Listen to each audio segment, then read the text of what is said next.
I've got my heart problems, I've got you. I can hear you telling me right now. Just take your shades off and see if you can. That's it, Ronnie. And eyes this one. Thank you. Looking to the middle, Just please. a bit lower with the book, Ronnie, if you can.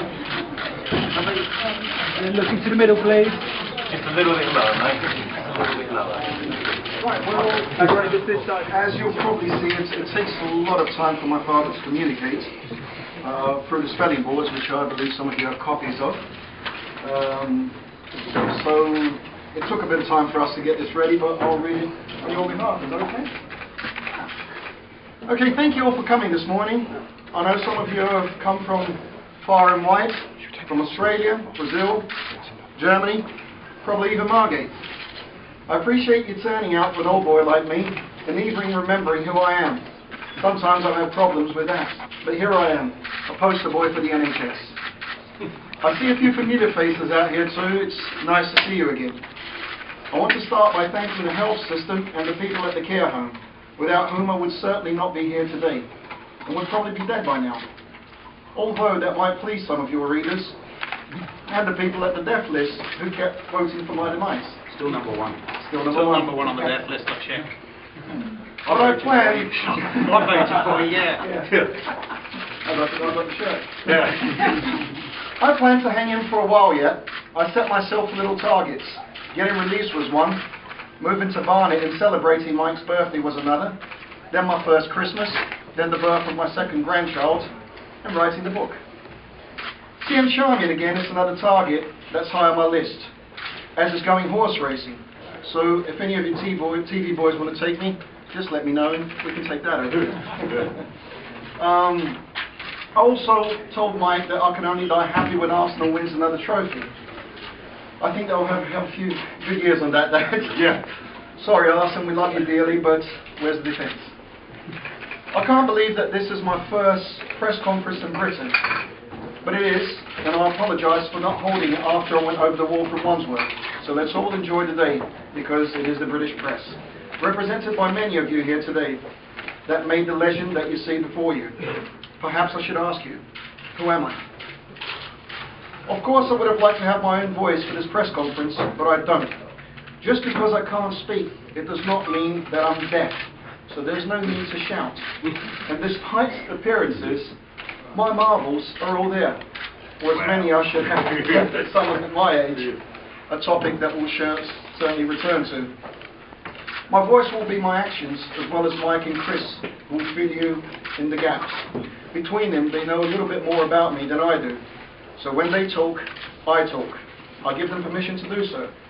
If you will quickly see from my face and actions if they're getting it wrong. Yeah. Oh, you hit me again. Yes. I'm happy to try and answer all your questions that you may have. But if you can please phrase them so I can answer yes, no, or bollocks. That will really help. If not, I will return to the spelling boards, but it takes time, as Chris knows. They actually had hair when they started writing the book. The book is also my voice, and very important to me, so please read it and don't just put it on the bookshelf or it will gather dust. It is my life through my eyes. No lies, no spin, or whatever you call it these days. What you will find in the pages of this book is what happened to me, so please don't tell me it isn't. Only Charmin is allowed to do that. So if your clippings and archives don't agree with what I say in a book, well, it's not my fault. It's the fault of your archives. I was there, and you were not. At least I think I was. Or perhaps it's been a one long wild dream. You know what you're on, but I'll have some. Well, let's see how this works. You're free to ask anything you like, and trust me, freedom, a concept I know a bit about, is the greatest prize of all. So, can we have the first questions, please? And this misconception that my life lived this life of Riley in Brazil, and that, you know, we had a fantastic time over there living out of the proceeds of the train robbery. A lot of people are not aware that he arrived in Brazil with only $200 to his name. He had lost all the money from the train robbery by then, and the comfortable life that he managed to have in Brazil was thanks to me, with my proceeds from the 12 million albums I sold in Brazil. So yes, we did have a comfortable life, but we had that more because of my music. than from what the press had turned my father into. And does he regret what he did? Well, it's a double-edged sort of question, that, because he regrets having taken part in the train robbery and ruining his family, but then again, had he not done that, I wouldn't be here in front of you right now. So it's a difficult one. Win-win situation. Yes, it's a difficult one. Does he regret having committed a crime and made his family go through all that sorrow? Yes, naturally. But because of that, I'm his son now. Yeah. But he's Ron, again, using Ron's voice, as you see if you wanted in the book, but he makes clear that if you think of his life as a builder in Red Hill, he could have gone that route and continued being a builder in Red Hill. So he'd probably be a millionaire now with building houses and things. But he didn't. He ended up with a life that became very exciting. Not so much because of the train robbery, but because he escaped, and then this myth became, as you know, the media chased him around the world. I'm confused, Michael, because he says in the book that he's proud of it and he would do it again. It actually says in the book, I was just looking through it, right? I'm proud of it and I'd do it again. He's proud of being the train robber, and what that meant, that he was with those bunch of guys and accepted. But why is he proud of being a criminal? People will be fascinated to know that you can be proud of breaking the law. I think there's a difference here. I don't think my father was ever proud of being a criminal, but I think he's proud of what he's achieved in his life and the way that he raised me and the way that he managed to rehabilitate himself. So yes, he is proud of the fact that he managed to stay out of crime for so many years and never break the law again. So I don't think there's any... No one can say that they're proud of being a criminal or committing a crime. But, I don't look up to my father as the train robber or the man who committed a crime. I look up at him as my father and the family man that he became. And then again, we go back to what do we want to achieve nowadays from prison? Do we want punishment or rehabilitation, or do we want a mixture of both? If we're after punishment, my father was punished enough for the crime that he committed. If we're after rehabilitation, my father has proven to the world that he had rehabilitated himself for not committing any further crimes for over 30 years. So, going back to what he's proud of, I think he's proud of the man that he became. Do you find any difficulty in all of this? I mean, clearly there was a myth around what was at the time a horrible crime. You're his son, you love him as a father, but can you see it from the other point of view? Naturally. Listen, I don't believe in crime. I believe that if you commit a crime, you should do time. However, we've got to look at the crime and we've got to look at the time. I think we're all very sick and tired of seeing paedophiles and murderers getting away with 4 years if they're very unlucky, and someone who commits a crime against a state like my father is getting 30 years. So yes, there are moments when I do question myself a lot, but again, I don't know.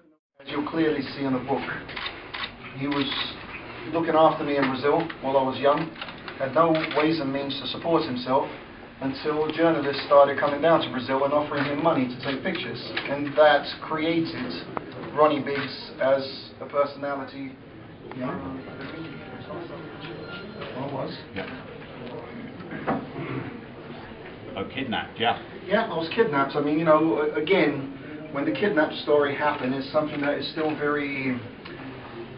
it's a very shady story that we don't really know the ins and outs of who was behind the whole kidnapping scene and why they kidnapped my father and if and how the government was involved in that. But it's all very shady, the way it was done and the way that the kidnappers got protected by the British government. So there's a lot of stories out there that we don't really know about.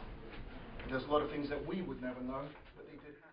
Years in the future passes, he'd like to be buried with his son Nick. Were you aware of that tragedy as you grew up? Oh yes, very much so. I grew up with the knowledge that he had lost his eldest son, and that's probably something that him and Charmian never really recovered from. And it is his final wish that his ashes are divided between being buried with Nick, London, and Rio. So there'll probably be a sad moment. Yeah. I'd like to ask a question. Do you think your freedom owes anything to the coincidental, timing-wise, with his Bolivian bomber, or not released, so sending back to Bolivia Well, it's really interesting because what we have to remember is that my father got refused his parole. Now, he got refused his parole because, number one, they thought that he would still be a danger to society. As you can see, he could be a bad danger to society, but he was not repentant. And we thought, well, wait a minute, repentance is for priests. We knew, and the government was aware, that if we were to request a judicial review on his parole, that he would win that, because he was eligible for parole and he ticked all the boxes. In view of the fact that, for whatever reason, the government already had made their decision on Mr. Al-Megrahi, I think it would be a bit of an outcry if they were to release him on compassionate grounds and not my father. Then we've got to go and talk about what compassionate grounds consist of. When they release you on compassionate grounds, it's because you're not likely to recover from an illness or situation you're in. The problem we have with my father, as you can see, he's got no control over his mouth and throat, which means that saliva keeps running down his lungs on a daily basis. So chest infections for him are something that happen every 3 or 4 weeks. And with the chest infections, you get the pneumonia. When you get the pneumonia, it attacks your heart. So my father is known to more or less have to live on very strong antibiotics because he will never recover from this condition.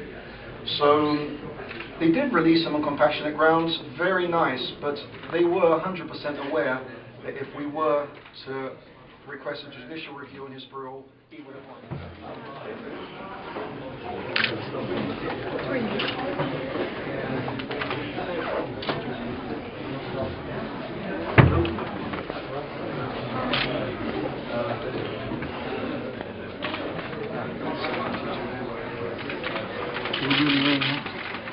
Michael,